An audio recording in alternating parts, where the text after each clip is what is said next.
안녕하세요. 아이언입니다. 오늘은 곧 청약이 시작되는 인투셀의 기업 분석과 수요일측 결과를 알아보도록 하겠습니다. 공모가는 17,000원, 기술력은 인정. 그래도 기존 주주가 무섭다면? 이라고 제목을 정했는데요. 왜 이렇게 이야기하는지 빠르게 알아보도록 하겠습니다. 먼저 일정입니다. 인투셀은 5월 13일 화요일 청약을 시작하여 5월 14일 수요일 청약이 마무리됩니다. 롯데글로벌 로지스가 청약이 철회되고 링크솔루션 파이오넌의 청약이 연기됨에 따라 단독 청약으로 진행이 됩니다. 오늘 청약이 마무리되었던 달바글로벌의 청약 증거금으로도 청약이 가능하기에 경쟁률이 높을 수 있는 상황입니다. 인투셀의 환불일은 2일 뒤인 5월 16일 금요일입니다. 환불일이 일로 짧은 점은 장점입니다. 현재까지 상장 예정일은 5월 23일 금요일로 되어 있습니다.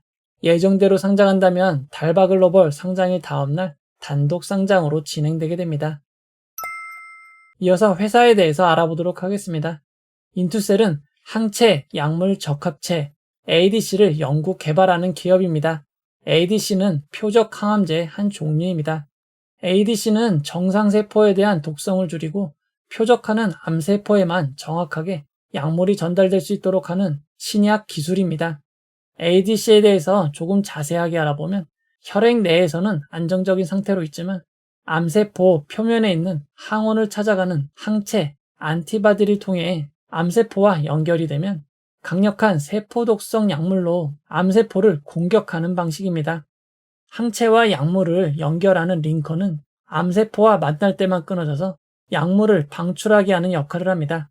즉, 이 링커가 암세포를 만난 경우가 아니라면 절대 끊어지지 않아야 혈액 내에 있는 정상세포에게는 독성 약물로부터 안전할 수 있습니다.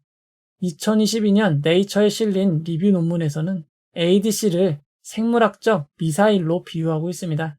이미지로 쉽게 정리해보면 ADC는 암세포를 찾아가는 항체, 그리고 암세포와 만났을 때 약물을 방출하는 역할을 하는 링커, 그리고 암세포를 공격하는 약물로 이루어집니다.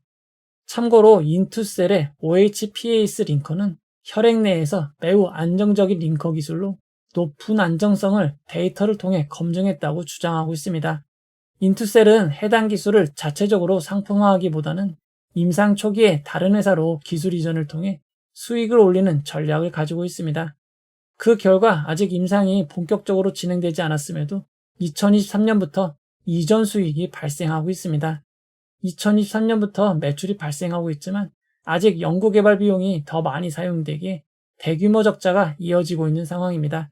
작년인 2024년에는 약 100억 원의 적자를 기록하였습니다. 인투셀은 기술성장 특례로 상장하는 기업입니다. 기술성장 기업으로 필수적으로 받아야 되는 기술평가를 한국생명공학연구원과 SCI 평가정보로부터 받았습니다. 평가 결과는 모두 A등급입니다. 자세한 기술평가 결과를 일부 요약해보면 인투셀의 ADC 분야는 신세대 신약 개발 분야로 차후 융합 발전이 더욱 기대된다고 합니다. 인투셀은 ADC의 세 가지 구성 요소 중 링커와 약물에 대해 독자적인 플랫폼 기술을 개발하고 있습니다. 그리고 기술 개발을 할 수 있는 전문가들로 구성된 기술 인력과 연구개발 인프라를 구축하였다고 합니다. 그리고 앞에서 설명해드린 대로 인투셀의 링커 기술은 독성 문제를 최소화한 기술이라고 합니다. 인투셀이 개발 중인 기술은 타겟 암세포 내에서만 빠르고 선택적으로 끊어지도록 하여 항암제로서의 효능을 극대화할 수 있는 기술입니다. 2024년 상반기까지 비임상 실험을 마치고 2025년부터는 임상 1상을 시작하는 일정입니다. 지난 2023년에는 삼성바이오 에피스와 공동 연구 계약을 체결하였습니다. 인투셀의 기술은 해당 분야 최고 학회에서 최종 후보로 선정되기도 하였습니다. 그리고 글로벌 빅파마인 암젠에서 개최한 피칭데이에서 1위를 차지하기도 하였고 2022년에는 대전시 디유니콘 프로젝트에도 선정되었다고 합니다. 인투셀은 세계 최고 수준의 특허 법률 회사를 통해 국내의 특허 14건, 출원 78건을 포함하여 93건의 권리를 보유하고 있습니다. 이어서 시장성입니다. ADC 산업은 빠르게 성장 중인 최첨단 영역으로 연평균 약 36%로 급 성장 중이라고 합니다. 현재는 이미 상위 5개 회사가 90%에 가까운 시장 점유율을 확보 중이지만 인투셀과 같은 새로운 ADC가 등장할 가능성은 높다고 합니다. 이어서 사업성을 알아보도록 하겠습니다. 인투셀은 기술 이전에 따른 수입에 중점을 두고 있고 현재 신약 개발 회사로 부상하고 있는 도약 단계라고 합니다. 이미 2건의 플랫폼 사업화 성과를 달성하였고 현재 비밀 유지 계약 65건, 물질 이전 계약 24건을 체결한 상황입니다. 또 다른 평가 기관의 평가 결과를 간단히 살펴보면 회사는 글로벌 사업화를 위해 특허권을 전략적으로 관리하고 있다고 합니다. 그리고 박태규 대표이사는 레고캠 바이오사이언스를 공동 창업하였고 CTO로 재직하며 코스닥 상장 주역이라고 합니다. 레고캠 바이오는 2024년 완구회사 레고와 상표권 분쟁에 패소하여 사명을 리가캠 바이오로 변경하였습니다. 리가캠 바이오는 현재 시가총액이 무려 3.5조 원인 코스닥 12회사입니다. 인투셀이 계획하고 있는 임상 결과가 우수한 것으로 확인이 된다면 임상 1상 이후라도 대규모 기술 판매가 가능할 것으로 판단하고 있습니다. 다만 시장을 나눠 갖는 여러 기술 중 하나로 존재할 가능성이 높은 점은 주의하시기 바랍니다. 이어서 인투셀의 공모가 산정을 위한 비교회사를 알아보도록 하겠습니다. 인투셀은 한미약품, 대웅제약, HK이노엔, 에이프릴바이오 등 바이오 관련 4개 회사를 비교회사로 선정하였습니다. 4개 회사의 펄을 평균한 21.1이 인투셀 가치 산정에 사용되었습니다. 인투셀은 아직 적자 회사이기에 2027년 발생할 것으로 추정한 순이익 240억 원에 4개 비교회사의 평균 퍼 21.1을 곱해 주당 평가가액 22,900원을 산정하였습니다. 인투셀의 추정 손익 계산서를 살펴보면 2027년부터 매출이 극적으로 증가하고 흑자 전환할 것으로 추정하고 있습니다. 이렇게 추정한 배경에는 2025년 해외 한 개 회사, 2026년에는 국내 한 개 회사에서 계약이 체결될 것으로 추정하였습니다. 총 4건의 기술 이전 계약을 바탕으로 2027년부터 본격적으로 매출이 발생할 것으로 추정한 것입니다. 이번 공모의 희망 공모가액 밴드는 주당 평가가액에서 25.76%가 할인된 17,000원이고 희망 공모가액 밴드 상단으로 공모가가 확정이 되었습니다. 이어서 수요 측 결과를 알아보도록 하겠습니다. 이번 수요 측에 참여한 기관 투자자가 2,391건으로 상당히 많은 편입니다. 그리고 경쟁률도 1151.5대1로 꽤 높은 편입니다. 의무보유하격도 건수 기준 12.46%, 수량 기준 11.96%로 평균보다 조금 높은 수준입니다. 이런 점을 감안할 때 이번 수요 예측 결과는 보통의 결과 혹은 조금 더 나은 결과로 볼 수 있습니다. 좀 더 자세한 수요 예측 결과를 살펴보면 공모가로 정해진 상단 17,000원이 91.55%로 제일 많았습니다. 공모가 미만으로 참여한 수요 예측은 모두 25건이고 비율로는 1.04%입니다. 이어서 상장일 유통 물량을 알아보도록 하겠습니다. 투자 설명서에 살펴보면 인투셀의 상장일 유통 물량은 538만 8,989주라고 밝히고 있지만 실제로 상장일 유통 가능한 물량을 전부 더해보면 558만 6,597주로 투자 설명서에 밝힌 것보다 19만 7,680주가 더 많습니다. 일단 투자 설명서 기준 상장일 유통 물량을 알아보면 공모가 17,000원 기준 상장 시가총액은 2,521억 원입니다. 규모가 제법 큰 회사입니다. 상장일 유통가능 비율은 36.34%이고 시가총액을 반영한 상장일 유통가능 금액은 916억 원입니다. 하지만 직접 더했을 때 기준으로 상장일 유통 물량을 알아보면 상장일 유통가능 비율은 조금 높아진 37.67%이고 시가총액을 반영한 금액으로는 약 950억 원입니다.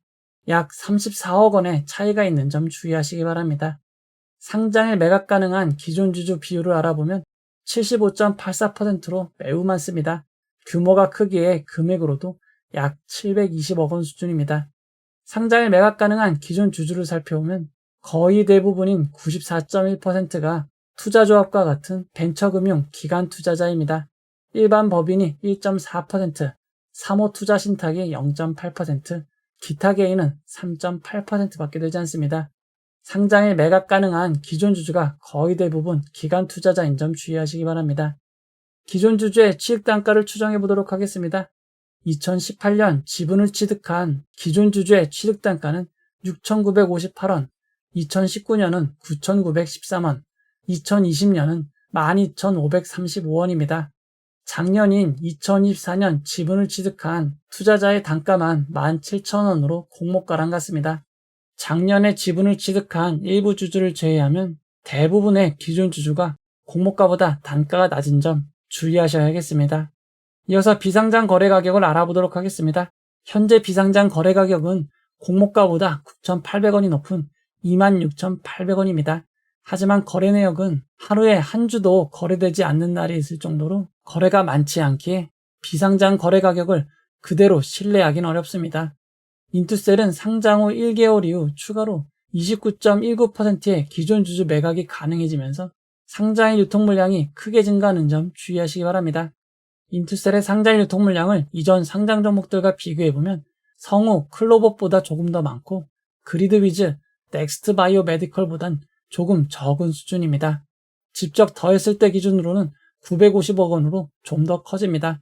인투셀의 상장일 유통 물량은 매우 큰 수준입니다. 이번 공모에선 우리사주조합의 10%의 주식이 배정되었습니다. 인투셀의 정규직 직원 수는 41명이고 대부분이 연구, 개발 인력입니다. 평균 근속연수가 4년 6개월로 나와 있지만 직군별 평균 근속연수를 살펴보면 4년 6개월보다 높은 주체가 없기에 이는 오류인 것으로 보입니다. 그래도 회사의 핵심인 연구 개발 인력의 평균 근속연수가 4년 이상이기에 매우 양호한 편이라고 할 수 있습니다. 직원분들의 평균 연봉은 국민연금 기준 5,294만 원입니다. 이번 공모에서 우리사주조합 1인당 배정된 규모는 평균 3,659주이고 금액으로는 약 6,220만 원 수준입니다. 평균 연봉보다 훨씬 높은 규모가 배정되었기에 우리사주조합에 실권이 없다면 이는 호재일 것으로 보입니다. 이번 공모에서 일반 청약자에게 배정된 규모는 64억 원입니다. 배정 규모는 작은 편입니다. 이번 공모는 미래에셋증권 단독으로 진행이 됩니다. 미래에셋증권은 청약수수료 2,000원이 있고 청약기간 중이더라도 비대면 계좌 개설 시 청약이 가능합니다. 미래에셋증권은 온라인 청약 시 모두 우대 200%로 청약할 수 있습니다. 우대 200%는 최대 36,000주, 3억 600만 원까지 청약이 가능합니다. 이번 청약의 최소 단위 청약은 20주이고 20주의 청약 증거금은 17만 원입니다. 이번 공모를 통해 자신의 지분을 매각하는 기존 주주, 구주 매출은 없습니다. 이번 공모는 모두 새롭게 주식을 발행하는 신주 모집 100%로 진행이 됩니다. 인투셀은 상장일 공모가 17,000원이 기준 가격이 되고 상한가 400%는 68,000원, 상한가 60%는 1,200원입니다. 청약을 결정하신 분들을 위해 최상의 결과 있기를 바라도록 하겠습니다. 이제 결론을 내려보도록 하겠습니다. 이번 공모에는 환매 청권이 부여되지 않았습니다. 환매 청권이 없는 점 주의하시기 바랍니다. 이번 청약의 최대 단점은 높은 기존 주주 비율과 상장일 규모입니다. 그리고 기존 주주 대부분이 단가 낮은 기관 투자자인 점이 이 중 가장 큰 단점이 될 것으로 보입니다. 게다가 인투셀의 상장일은 달바글로벌 상장 이후입니다. 상장 전일 상장하는 달바글로벌의 상장 결과에 따라 인투셀 상장의 결과에 매우 큰 영향이 있을 것 같습니다. 하지만 현재까지 5월 공모주 상장일 성적이 매우 좋습니다. 규모가 평균보다 컸고 기존 주주가 많았으며 일반 청약자 경쟁률이 100대 1도 넘지 못했던 로킷 헬스케어도 상장의 고점이 85%나 되었습니다. 이런 점을 감안하고 기술평가가 A등급으로 좋은 편인 점, 수요측 결과가 보통 이상인 점을 감안할 때 청약은 도전해 볼 만한 것 같습니다. 다만 환불은 2일로 짧지만 상장의 기존 주주에 대한 리스크가 있으므로 대출보다는 가진 돈으로만 청약하시는 것을 권해드리겠습니다. 또한 인투셀의 청약기간 중 바이오비즈, 달바글로벌의 환불금이 입금되기에 해당 청약자금이 몰릴 경우 경쟁률이 크게 높을 수 있는 점은 주의하셔야겠습니다. 이 영상은 투자 권유가 아니며 투자는 오롯이 투자자의 판단으로 이루어져야 합니다. 긴 영상 봐주셔서 고맙습니다.